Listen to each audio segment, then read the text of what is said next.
नमस्कार। हम बोलते हैं तो बोलते हैं आपकी हम बहुत बोलते हैं। मैंने ये बैंड बाजा वाले जो शादी हुई थी और जो बैंड बाजा करके जो तलाक लेके बेटी को माला पहनाते नाचते गाते जो घर आए थे, उसके लिए मैंने सवाल उठाया था। मुझे पता था, क्योंकि पिछले केस में भी मुझे पता था, इस केस में भी मुझे पता है कि बहुत आगे क्या है ये जान लीजिए तो बेहतर है। कुछ आप लोग जानते भी होंगे, ऐसा थोड़े नहीं कि मैं ही सोशल साइट चलाती हूँ, सब लोग चलाते हैं, सबको जानकारी है।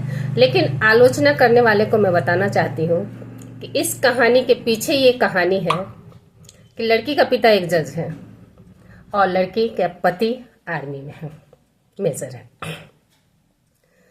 शादी के कुछ सालों बाद लड़की का भाई रोड एक्सीडेंट में मारा जाता है। कुछ सालों के बाद जब लड़की को लड़का होता है तो जज साहब को लगता है कि मेरा बेटा वापस आ गया है। सोचिए, जज साहब को लगता है कि उनका बेटा वापस आ गया है। अब आगे की बात सुनिए। आगे की बात ये होती है कि लड़की की माँ जो है उस बच्चे से पूरी तरह इंटरेस्टेड हो जाती है, क्योंकि उनको उसमें अपना लड़का दिखाई देता है और लड़के के परिवार को टॉर्चर करना शुरू करते हैं। मेजर जो गौरव अग्निहोत्री उसका पति है, उसने उत्तराखंड हाईकोर्ट चीफ जस्टिस को उसने एक पत्र भी लिखा था, जिसमें उसने अपनी जो उस पर हो रहा था उसने बताया। तो जब लगा बाप बेटी को कि मामला खिलाफ जा रहा है, तो लड़की फिर वापस आ गई, अपने घर आ गई। 1 महीने के बाद फिर मायके चली गई। मायके में जाने के बाद सोचिए कि उसने अपने आप बिना पति के घर वालों से पूछे बच्चे का मुंडन भी कर दिया। सेम यही मेरे यहाँ भी हुआ था। ये कहानी बहुत कुछ लगभग 99% मेरे घर से मिलती जुलती है। तो क्या किया कि मुंडन करवा दिया पति के घर के किसी को भी पता नहीं चला। इस खुशी के मौके पर सिर्फ मायके वाले मौजूद थे, पति के घर से कोई नहीं। और विवाद शुरू हुआ।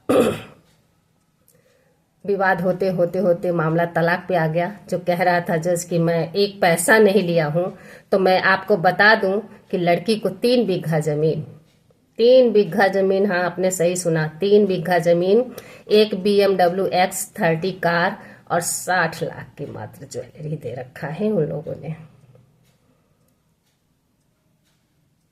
बताइए अब ढोल नगारा क्यों नहीं बजेगा? आप ही बताइए। इतनी प्रॉपर्टी के बाद तो ढोल ही बजने चाहिए। उस पे से भी मनमाना हो गया, मायके में रहने को मिल गया। हाँ, पिता को पुत्र नहीं है तो पुत्री पुत्र के रूप में मिल गई। पुत्र वधू जाए भाड़ में, जिसने पुत्र वधू बनाया वो जाए भाड़ में, जिसने पैदा किया उसकी पुत्री उसके पास है। तो ढोल तो बजना वाजिब बनता है, ढोल बजना तो वाजिब बनता है। सोशल मीडिया पर ढोल नगारे बजा करके, ये स्पेशल टी-शर्ट पहन करके, तलाक फ्रीडम आज़ादी करके जब लड़के वालों की तरफ से बात आई तो अचानक ये कहाँ गायब हो गए?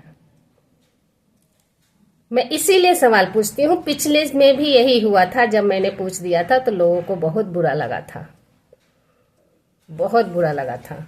इस बार भी मैंने पूछा तो कुछ फेमिनिस्टों को बहुत बुरा लगा।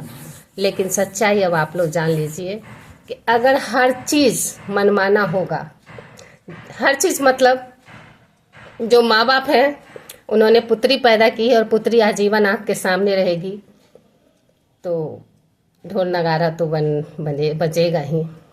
पुत्री को जो बच्चा हुआ वो अब ननिहाल में पलेगा, दादी के यहाँ का वारिस नहीं है, वो नानी के यहाँ का वारिस है, तो ढोल नगारा तो बजेगा ही बजेगा।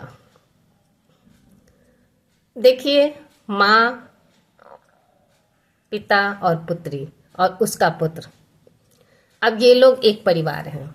बाकी मेजर का परिवार कहाँ जा रहा है, इससे इन लोगों को कोई मतलब नहीं है। तभी कह रहे हैं कि मैंने बड़ी शांति से तलाक लिया, मैंने 1 रुपया नहीं लिया है, कोई शोर शराबा नहीं किया है, मैं केवल लड़की को लेके जा रहा हूँ। अरे सबसे बड़ी पूंजी तो आप लेके जा रहे हैं, उस कुल की कुलवधू और उस कुल के वारिस को आप लेगा। ये बच्चा जो है उस कुल का वारिस है जो आपके कुल का नहीं है। इस बात को कब समझोगे? आप जज हो, पता नहीं क्या क्या जज हो, तभी तो उल्टे सीधे जजमेंट आते हैं। मैं तो जान नहीं हूं, ऐसे ही जज जब कुर्सी पे बैठेंगे तो उल्टे सीधे जजमेंट आएंगे।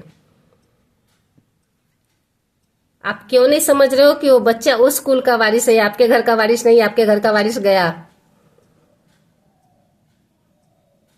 और इसी खुशी में आप ढोल नगारा बजा रहे हो। खैर, मुझे जो समझ में आया मैंने कह दिया। मैं उस केस में भी मुझे पता था यही होता है, इस केस में भी मुझे पता है यही होगा, आने वाले हर केस में मुझे पता है यही होगा। क्योंकि जब भी कभी लड़की वाला लड़के वाले का घर उजाड़ेगा तो वो ढोल ही बजवाएगा, क्योंकि उसकी मनवांछित जो इच्छाएं हैं वो पूर्ति होती है, उनकी मनमानी पूरी होती है, उनकी मन बढ़ी पूरी होती है, तो वो ढोल नहीं बजाएंगे। बजाना चाहिए, बिल्कुल बजाना चाहिए, नगारा बजाना चाहिए, शामियाना लगाना चाहिए, दावत उड़ाना चाहिए, मेरा ये विचार है। क्योंकि इनकी इच्छा पूर्ति होती है तो ढोल बजाएंगे ही बजाएंगे। बाकी आपका क्या कहना है जरूर कहिएगा, क्योंकि ये राज पर से तो पर्दा उठा, और पर्दा उठा के मुझे पता था कि यही अंदर तक यही होगा। क्योंकि लड़की वाले लड़के वालों को चाहे लाख बदनाम कर दें, चाहे सोशल मीडिया पे लाख बदनाम कर दें, कहीं भी लाख बुराई कर दें, लेकिन हकीकत यह है कि अगर आपने लड़की दिया है तो वो लड़की लड़के वालों की है, वो अब आपकी बेटी नहीं है। इसलिए अब अपनी उस लड़की को जब आप आजीवन रखने के लिए अगर आप बीड़ा उठाते हैं, आजीवन रखते हैं, तो आपका ये ढोल नगारा कोई काम करने वाला नहीं है। कुछ लोग जो आपकी सोच के हैं वो आपको वाहवाही देंगे, सब कुछ करेंगे, लेकिन जो बुद्धिजीवी लोग हैं, जो समझ रहे हैं कि आपकी पुत्री अब उस कुल की कुलवधू है, तो उस कुल की कुलवधू को उस कुल में रहना चाहिए, तो वो आपके ढोल नगारे से खुश नहीं होंगे।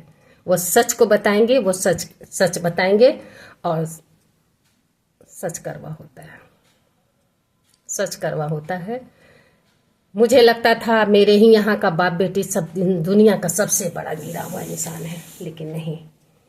इसके जैसे बहुत सारे ऐसे उदाहरण मौजूद हैं समाज में, जो आए दिन देखने को मिल रहा है और शायद आगे भी देखने को मिलेगा। धन्यवाद।